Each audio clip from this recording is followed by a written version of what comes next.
Good morning and welcome to another episode of Smashi Sports Show. My name is Hisham, joined today by Cairo.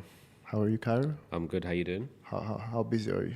Man, I've been shooting for. I haven't seen your face for so long, so can you please just show your face to the audience? Stop I looking know, at I the know, man. I've Please been out on show your shoots for the last face 3 weeks. and make us hear your voice loud and clear. Listen, I'm back. I'm back here. This weekend's gonna be my first weekend that I get to see a full day of my apartment. So it should be good, man. Unless something else comes up. But yeah, man, it's been busy. Q4's been busy for everyone, for sports, for work, for campaign. So yeah, man, I've been shooting for the last 3 weeks, almost every day.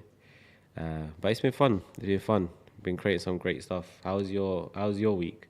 I was very happy yesterday specifically because the UAE League basketball kicked off yesterday. Yeah, I saw. And you had Shabab Al Ahli Just- big victory against Al Jazeera, 124 to 52 points. Yeah, crazy. So that crazy. was just like, that's a message how I see it, especially in the first game. I'm telling you, man, Shabab Ahli are there, man. They're up there. Because they know they're winning the game like from the beginning. Yeah. They could have just kept it like 80, 70.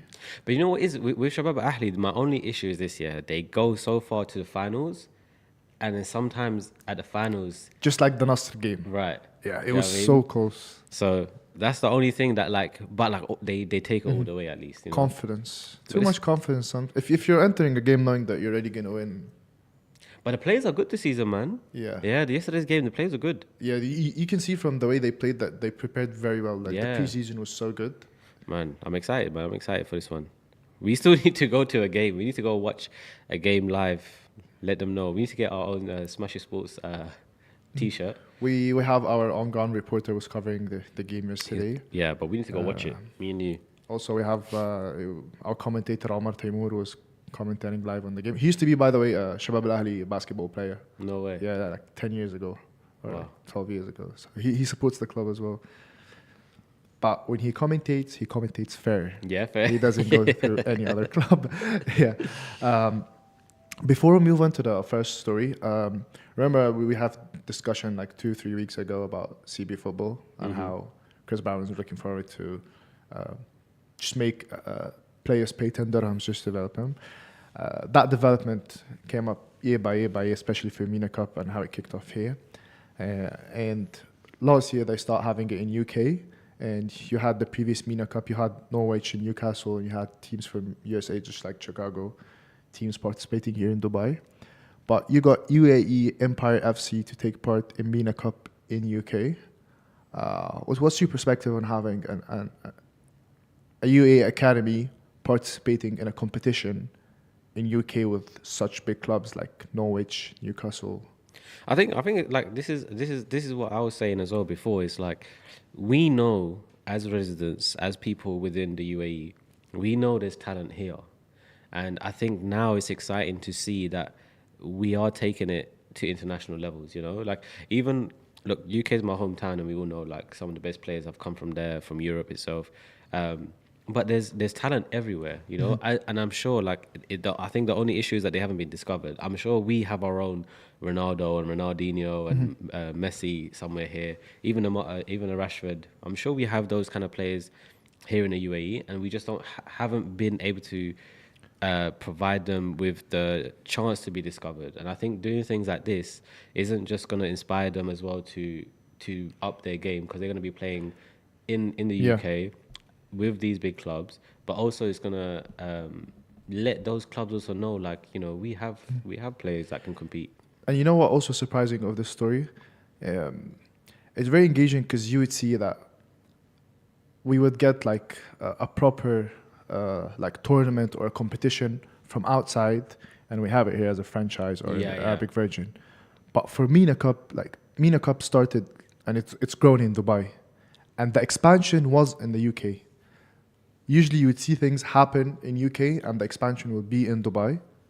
But like, I don't know if you follow like smaller league basketball, but in the UK we have the basketball teams called the Lions, and they're a small team, but they were making a lot of noise last season, right? Just in Europe. and it just brought more eyes and attention to like Yeah. the UK basketball season and the league. And I think doing things like this is just going to help bring more eyes to the sports and the leagues happening over in the UAE.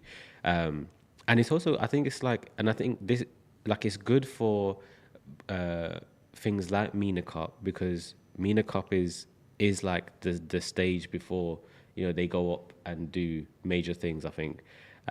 So yeah, I think it's just good. I think with the expansion, it just brings more eyes, and I think that's what we need. Like, we just need more eyes for now. Yeah. Forget anything else. I, we need I more totally eyes. agree. And also, when you see such a team as like Academy, like Empire FC participating in a tournament, where it's going to have Norwich from UK, which is hosting. You have Feyenoord from Netherlands, Benfica from Portugal, Inter Milan from Italy, Borussia Dortmund from Germany.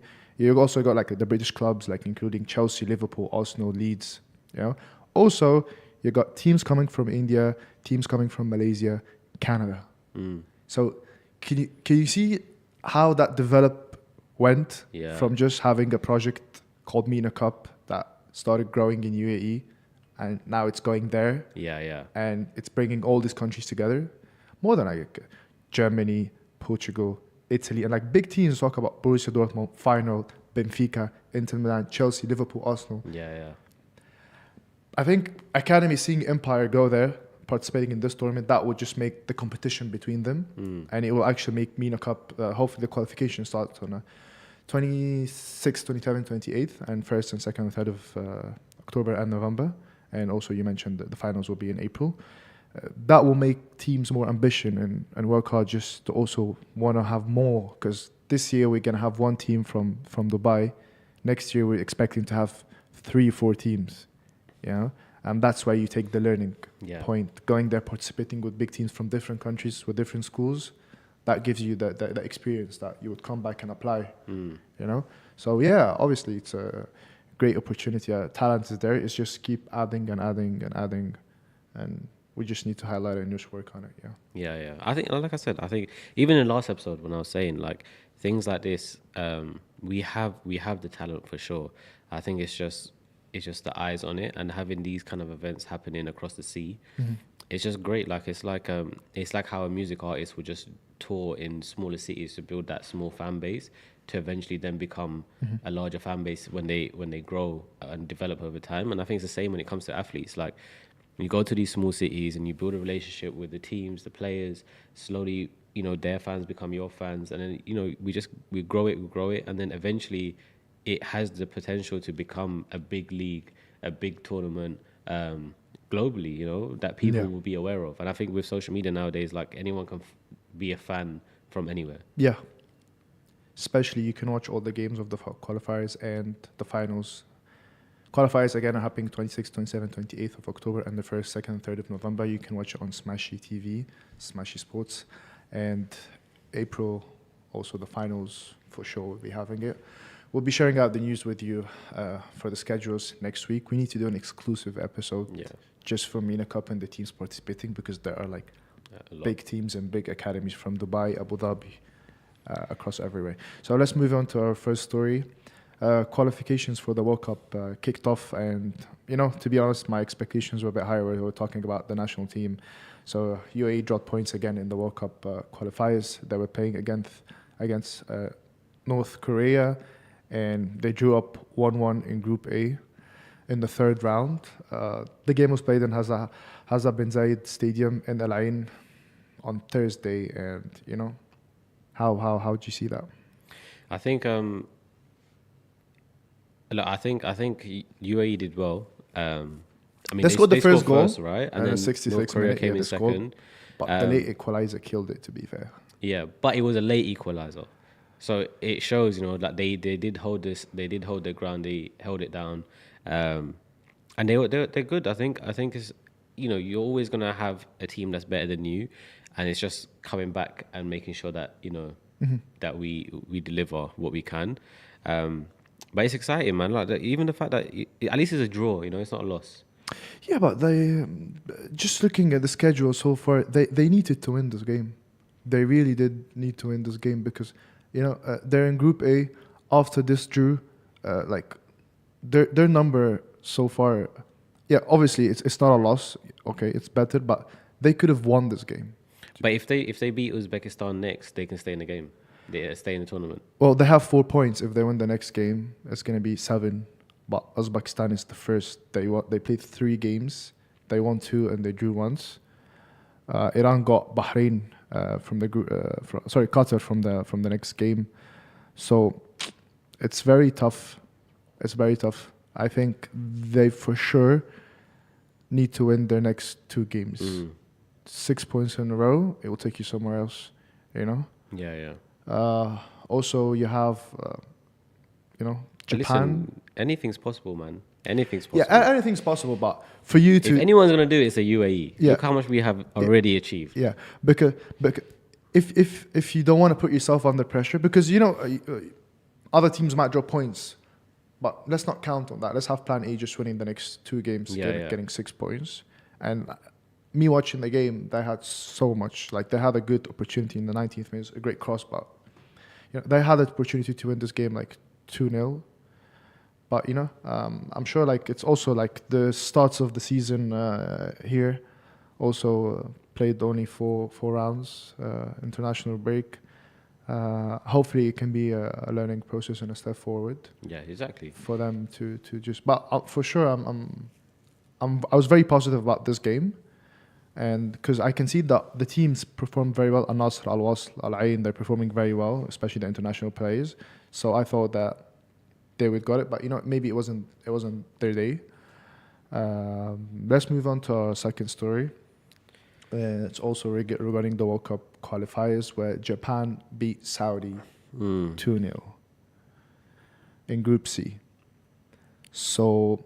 And for Japan, this is like their 3rd win in a row, right? Japan are like through. Yeah. Basically. If you win the first half of the games, you're through. Because you have Japan in the first position with 9 points. But you have Australia, Saudi Arabia and Bahrain with 4 points. And then you have Saudi playing Bahrain next game. Okay. And both of them have 4 points. And you have Japan playing against Australia next game, which is the first. So the first and second will play against each other, and the fourth will play against each other. So this round specifically will make you have a clear vision on who's gonna make it or not. But it was a tough game for Saudi, because Saudi has all eyes on them right now, because how they're booming up on a lot of things. Also, Japan is a very good team. Japan is one of the top teams in Asia, to be fair. But having scored in the first 15 minutes, like you see, the position was very close. Like the position was like the Saudi 57% position, shots on target 2 to 3 for Japan. Corners, 7 corners. Like Saudi had 7 corners. I think they held the ball more with no danger.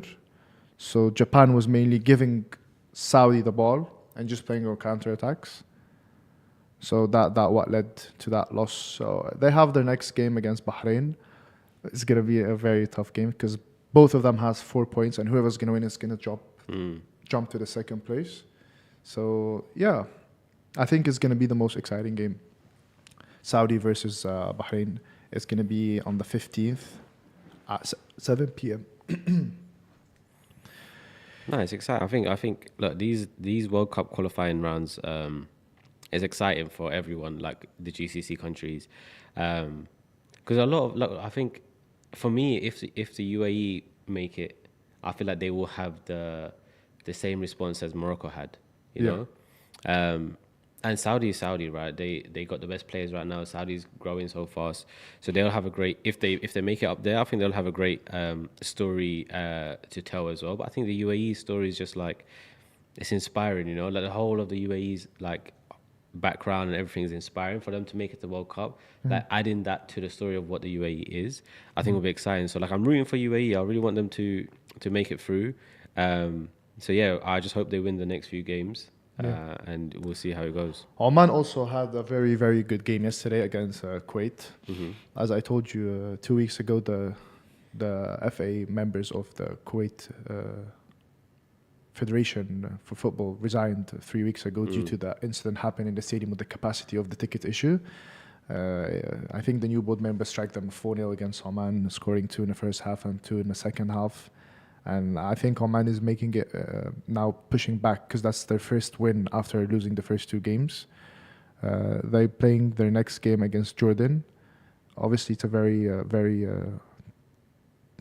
tough Group B because they have South Korea with them. I think it's very close because if they win the next game against Jordan, they're gonna have 6 points, and Iraq and South Korea have already 7 points. So yeah, like I see games are very exciting. It's very close. What's very helpful for the next World Cup that like in the next World Cup we're gonna have like you'll have Asia will have 8 direct slots for the next cup because it's gonna be 48 teams, and then you have 3, so you're gonna have I think first 3 for each group. So I have 6 teams, and I think one of the groups will choose the best two teams only. That will lead to 8. But yeah, it's gonna be very useful because you would have 8 teams or countries qualifying from Asia. That's a big number. So I think big national teams will have the opportunity to participate. Yeah. It's exciting, man. I can't wait. Plus the World Cup's happening in 3 different countries as well. So it's just hopefully I can make it out there as well. So. We for sure need to go to the next World Cup. I know. Which one would you go to? Mexico games. Mexico? Yeah, I think the same. Let's jump into our final story. 4th round of Khaled bin Mohamed bin Zayed Jiu-Jitsu Championship to be held in Fujairah. How do you see improvement in jiu-jitsu happening specifically, not only in like Dubai or Sharjah? It's happening across all UAE. Abu Dhabi was held in a tournament 2 weeks ago. Al Hamaraya and Sharjah were holding the jiu-jitsu tournament also a month ago. So how does that look up for you? I think it's like I never really looked at jiu-jitsu too much. I was never really watching it. But when I was like these days, a lot of my people that I follow have participated in the championship as well, which is interesting. And one of them's a girl as well. She did really well. She won her fight. But I was reading that they had over 2,000 people registered. Yeah, 2,200. Yeah, 2,200. Big number. Tournament starting today from 11 till the 13 at the Zayed Sport Complex in Fujairah. To be fair, 2,200 is a lot. Is a big number. Yeah, that's a lot, bro. Like for like a and it's not like a team. Yeah, exactly. All it's individuals. Yeah. So you got 2,200 team. So that shows like that, and there's definitely a culture for that, because a lot of people that I've been meeting recently, I remember back in the days, everyone wanted to do boxing.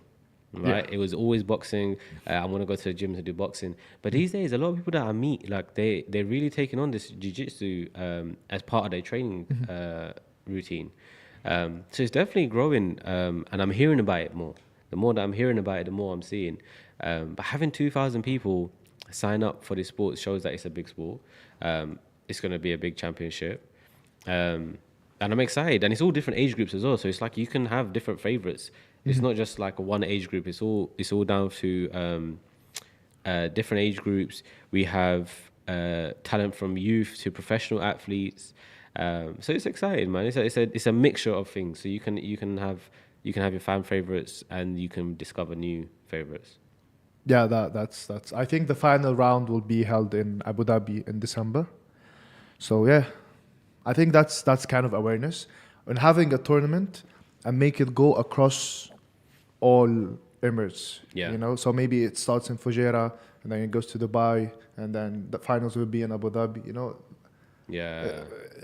I think you can see it's the mentality of like how the World Cup used to be held.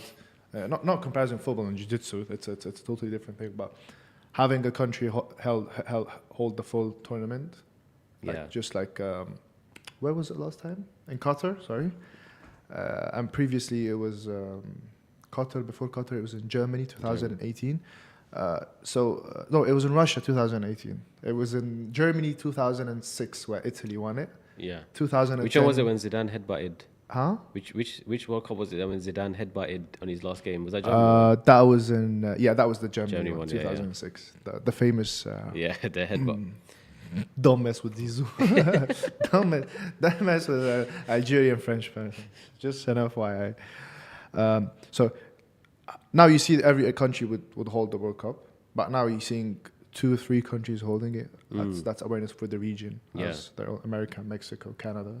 You know, it's that other side. Just hopefully we can have like UAE, Saudi, Egypt hosting a World Cup, for example. Yeah, that would yeah. be great. You know, Yeah, true. more awareness, more fans, more population. You know, because at the end you want people to go, you want people to have fun, explore the countries. Yeah.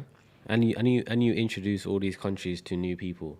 You know, Yeah. like I said with Qatar, like people went there and they changed their mind about the Middle East. Yeah.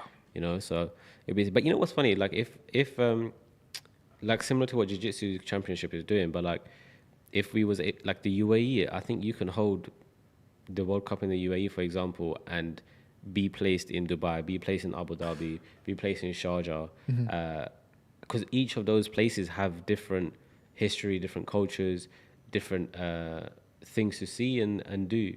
So I think that would be an interesting thing to see as well. Because you know what's interesting with even when I'm saying with the jiu-jitsu, look, it's happening in Fujairah, right? I've never been to Fujairah. It's me going to watch the championship. It's going to be a chance for you to explore the city, exactly, the country, you know, the tournament, the sport, and the people around. So yeah, so it's exciting, man. I think having these things like, and this is what I love about the UAE.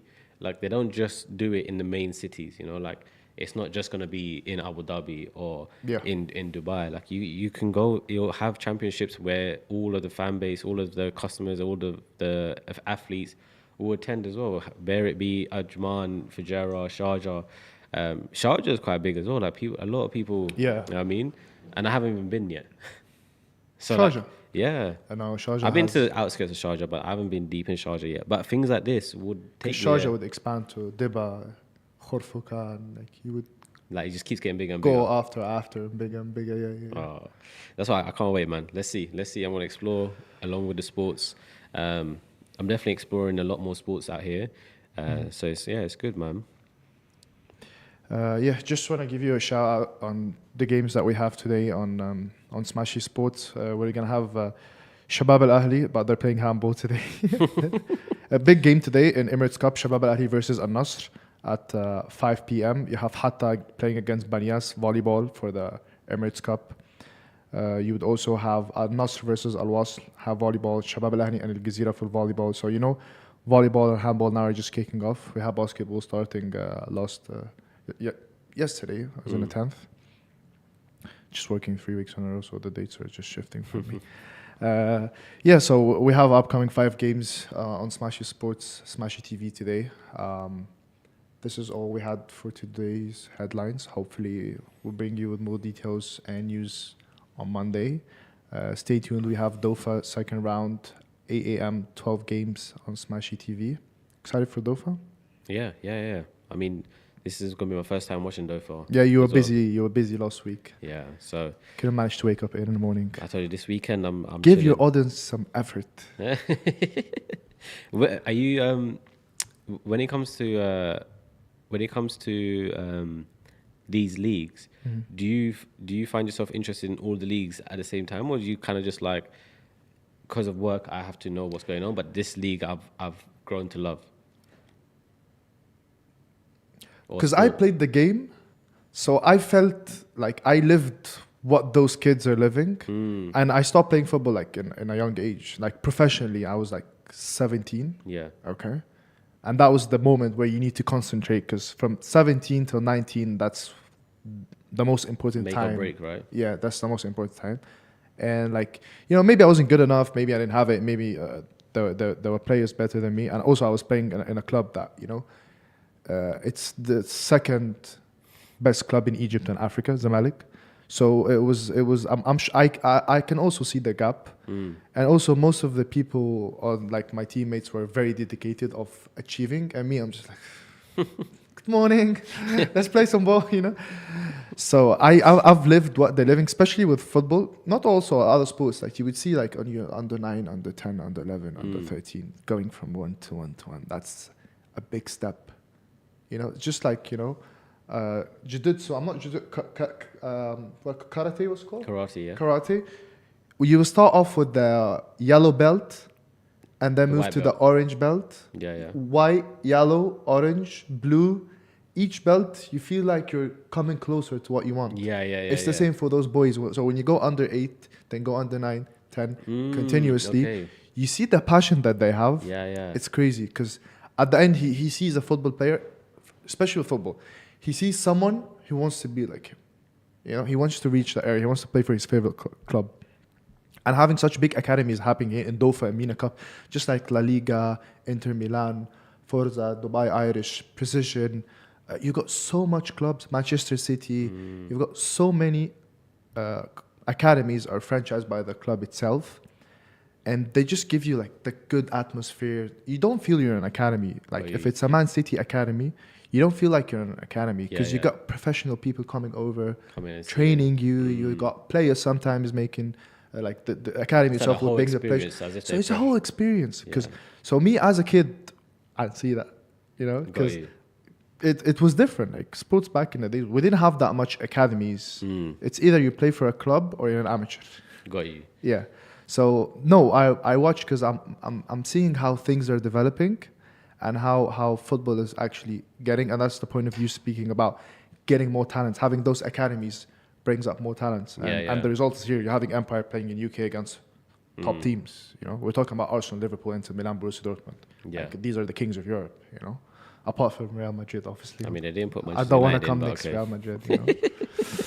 So yeah, so that's why you have more eyes, you have more scouting team, because back in the days you would have 3-4 scouts would go to every game, watch, so to give brief to the manager. Oh, I saw this player from the under 10. I saw this player from the under 14. Oh, we need to work on him. So you'd have 4 people judging your whole career. Yeah. But now the manager himself, when he's scrolling, or the scout or the analytics guy, when he's scouting. When he's flipping his phone, just, you know. He could discover someone. You can discover someone. Yeah. And having those tournaments, that's the main point of Smashi Sports, is just delivering those games. Because delivering those days game and just closing the gap between those ages that doesn't get the proper social media and get the proper streaming. That's what we're trying to do, you know. Because these boys needs to be seen. And as you had Mohamed, what was his name? Mohamed Ismail, the boy who signed the first. Yeah. How did that come? Yeah. Do you know? So that's the gap we're trying to fill. Hopefully it will work. It will work, and it is working. You can see the development, having players actually sign professional contracts. You're having teams such as academies participating in international tournaments in the UK. So I think we're working on the right track. Hopefully the culture is getting around volleyball, handball, futsal. It's growing as well. Volleyball, yeah, that's why it's crazy. We had last game in a second division Precision against Elite Falcons. Game was 2-1 in the first half of Precision. End of game 3-2. Fans there, drums. No way. You know, and it's a second league division. Yeah. So, no, you see people passionate about. They treat the club or the academy as a project, not just having an academy. So I don't know, like parents are paying, so we. No, proper project that they want to take it up somewhere, you know. Yeah, so this is what we had today for you. You can watch me in Cairo every Mondays and Fridays at 11 a.m. Also catch all the cuts on Instagram and our social media, Facebook, YouTube, Twitter, Smashi Sports. If you want to watch the full video, download Smashi TV on your iPad, iPhone, desktop, TV, anywhere. Thank you, Cairo. Thank you. Thank you, Hisham, for having us. Enjoy your weekend. Yeah, you too. See you on Monday on Smashi Sports Show. Augustus Media Podcast Network production. Thank you.